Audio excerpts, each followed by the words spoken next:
नमस्कार मंडळी, जय भीम, जय शिवराय. आज रविवार असल्यामुळं मला शेतात जायचं आहे. आईचा फोन आला होता काल की म्हणे बा हरभऱ्यावर फवारा मारायचा आहे म्हणे, म्हणून उद्या ये म्हणे तू. तर आता मी निघालो आहे. हे माझी कारभारीन काय कर कारभारीन आली आहे सोहळ्यासाठी. तर आता निघतो आहे. चला भेटूया आता शेतात.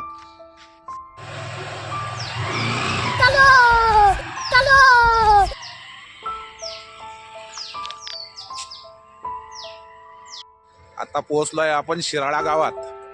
शिराळा गाव हे बघा, शिराळा गावाचं बोर्ड. थंडी खूपच आहे, थोडेसे हातपाय थंडे असे थरथर कापून राहिले म्हणून थोडंसं थांबलो, उन्हात उभा राहिलो आहे. आता इथं आपण 20 किलोमीटर जवळपास आलेलो आहे. आता इथून अजून आपलं गाव चांदूर बाजार 15 किलोमीटर आहे आणि तिथून मग 5 किलोमीटर आपलं गाव. तर थोडीशी लघुशंकेसाठी थांबलो होतो. आता निघूया, चला मग. हा शिराळा फाटा, हा शिराळा फाट्यावरून आता आपण निघत आहे. बघा गाव हॉटेलमध्ये नाश्ता करत आहे लोक. आता भेटू माधान गाव आलेला आहे.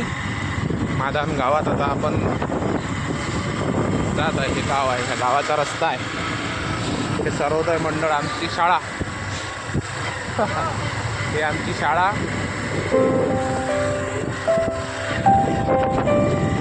गाव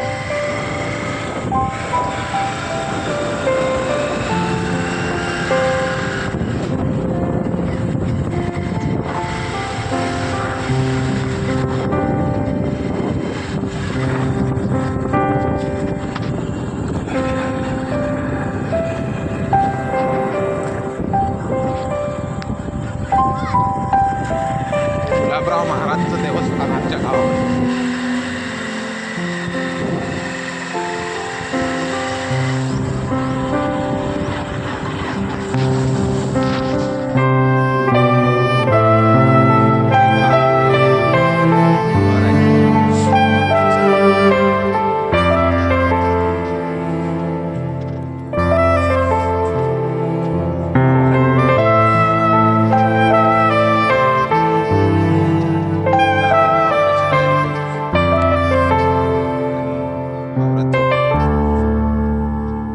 आलो आहे वावरात.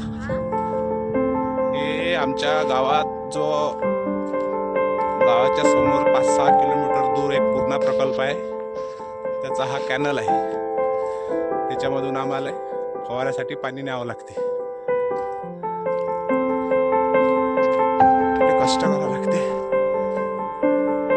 आज काय झालं, आज फवाऱ्याला माणूस सांगितला होता पण माणूस काही भेटला नाही, म्हणून आता मीच फवारा टाकणार आहे. माझी आई पाणी देणार आहे फवाऱ्याला. पाणी मारत आहे.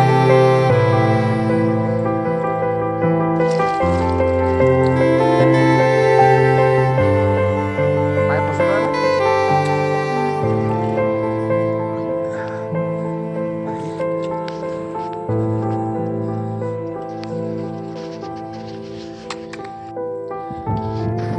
आपला चना 2 एकर शेत आहे माधान गाव इथे. आज माणूस काही भेटला नाही म्हणून स्वतःच पंप घ्यावं लागलं पाठीवर. फवारा मारत आहे. त्रास तर होत आहे पण आता कोणाला सांगा, माणूस भेटला नाही. सगळे सलीवर चालू आहे. तुम्ही म्हणाल सल काय, जे संत्र्याचे झाडं असते ना, त्याला एकदा बार आला, संत्र आले की मग ते संत्र तोडल्या जातात. संत्र तोडले की झाड कमकुवत होतं. मग त्याच्या काही फांद्या सुकून जातात. सुकल्या की मग त्या वाढतात. वाढल्यानंतर मग परत जर ते झाड चांगलं टवटवीत ठेवासाठी त्याच्यावरच्या ज्या वाढलेल्या फांद्या लोक मजूर सांगून काढून घेतात. त्याला आमच्याकडे सल काढणे म्हणतात. तुमच्याकडे त्याला काय म्हणतात तर तुम्ही नक्की कमेंट करा. आणि तुम्ही कुठून हा व्हिडिओ बघताय ते पण सांगा. आता फवारा मारत आहे बघा. आता मी कसा फवारा मारतो.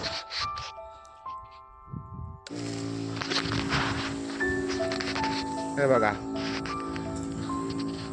चालताना 5 तास म्हणजे 5 लाईनी घ्यावं लागते.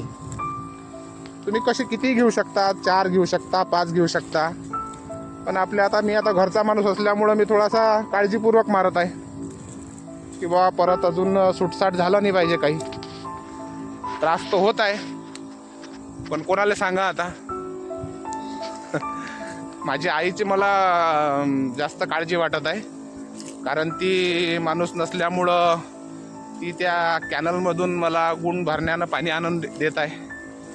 खूप मदत करत आहे, तिची खूप मदत होते मला तिची शेती कामामध्ये. तिच्यामुळं मी हे शहरात राहून शेती करू शकतो. ती आहे तोपर्यंत मला काही काळजीची गरज नाही. आता हे 4 पंप झाले माझे मारून, अजून 4 पंप पडतील. तर बघूया. लोक म्हणतात शेती करणं सोपं आहे. सोपं या जगात काहीच नाही.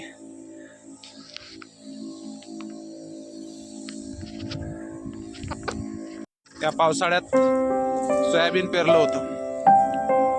सोयाबीन खूप पाऊस झाल्यामुळे, आमच्याकडे विदर्भात खूप पाऊस झाल्यामुळं सोयाबीन काही झालं नाही. 2 एकरात फक्त 2 क्विंटल सोयाबीन झालं, तेही खराब झालं. भाव मिळाला 2000 रुपये. कास्तकाराले काही भाव देत नाहीत. आता मग सोयाबीन झाल्यानंतर आता वावर तयार केलं आणि आता चना पेरला. चण्याची मशागत चालू आहे. बघू आता चना किती होते. तर चना जर चांगला झाला तर नक्की तुम्हाला व्हिडिओ काढून त्याची माहिती देईल. तापवायची राहिली. फवाऱ्यासाठी आपल्याला औषध हे आहे 5234 खत.